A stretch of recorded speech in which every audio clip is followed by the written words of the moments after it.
2026 recently পরীক্ষা শেষ করেছেন এবং পরীক্ষা শেষ করার পরে এখন ভাবছেন কোথায় কিভাবে অ্যাডমিশন যাত্রাটা শুরু করবেন। দেখেন, আমি ঢাকা ইউনিভার্সিটি 25 and 26 এর কোশ্চেন অ্যানালাইসিস পার্ট 1 ভিডিওটা নিয়ে চলে আসছে। আজকে এখানে বেশ কিছু শব্দ আপনাদেরকে দিয়েছি।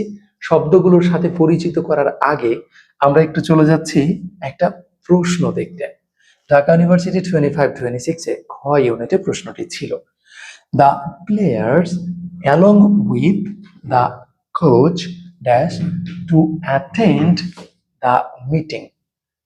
অর্থাৎ এখানে ভার্ব আপনি কোনটা নেবেন, অ্যাক্টিভ নেবেন নাকি প্যাসিভ নেবেন, আবার এইটা অনুযায়ী নেবেন নাকি এইটা অনুযায়ী নেবেন, সেইটা হচ্ছে মুখ্য বিষয়।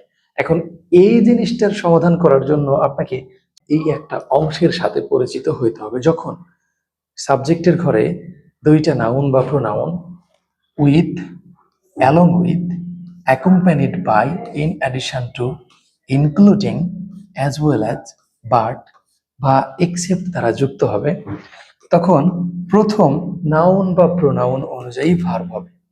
কি অনুযায়ী? প্রথম নাউন বা প্রোনাউন অনুযায়ী ভার্ব হবে। এখন আমরা এই অংশটাতে লক্ষ্য করছি along with দ্বারা দুইটা অংশ অর্থাৎ দুইটা নাউন যুক্ত হয়েছে। তাহলে এখন আপনি বলেন কোনটা অনুযায়ী এখানে ভার্ব হবে। প্রথম কথা হচ্ছে দা প্লেয়ার্স আছে অর্থাৎ প্লুরাল আছে। প্লুরাল হলে ভার্বটা প্লুরাল হতে হবে। ইজ রিকোয়ার্ড, এটা সিঙ্গুলার ভার্ব হওয়ার কোনো সুযোগ নাই। দেখেন রিকোয়ার্ডস আমরা জানি এস বাই এস যুক্ত হলে ভার্বটা সিঙ্গুলার হয়ে যায়, এটাও হবে না।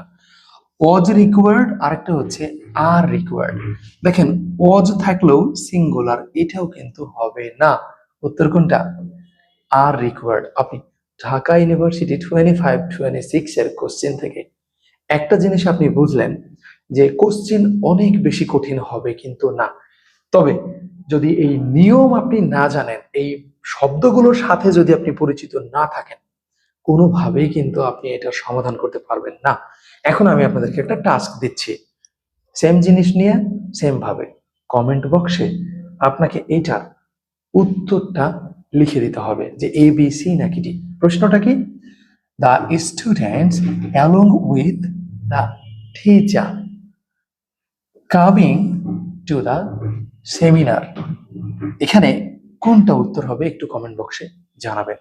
ইমাম হাসান, গ্রিনফিল্ড ইংলিশ, কাদিরগঞ্জ, রাজশাহী। আসসালামু আলাইকুম।